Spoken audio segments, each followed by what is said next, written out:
Kejaksaan Negeri Klungkung melaksanakan pelimpahan tahap kedua kasus dugaan korupsi LPD Bakas Kecamatan Banjarangkan Klungkung Senin 18 Desember. Kepala Kejari Klungkung Lapa Tawe B. Hamka menjelaskan bahwa Jaksa Penuntut Umum telah melaksanakan tahap kedua penerimaan barang bukti dan tersangka dari penyidik bidang tindak pidana khusus Kejari Klungkung atas kasus dugaan korupsi dalam pengelolaan dana LPD Bakas tahun 2008 sampai 2021 dengan tersangka Imade Swerke. Lebih lanjut, ia menyebutkan jika dengan pelimpahan tahap kedua tersebut maka terhadap tersangka dilakukan penahanan selama 20 hari dengan alasan sebagaimana ketentuan pasal 21 KUHP, yakni untuk mengantisipasi tersangka melarikan diri, merusak atau menghilangkan barang bukti ataupun mengulangi tindak pidana.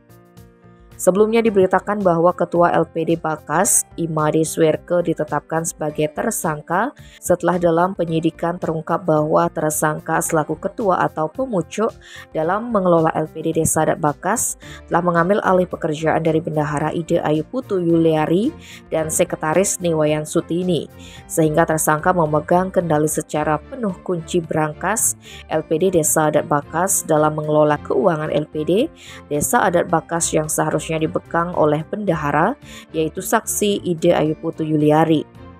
Akibatnya, uang keluar dan masuk dari LPD Bakas tidak terkontrol. Selain itu, tersangka juga mengelola keuangan LPD Desa Adat Bakas dengan cara melakukan pencatatan pada buku kas, menginput data debitur kredit, nasabah tabungan serta deposito pada komputer LPD Desa Adat Bakas.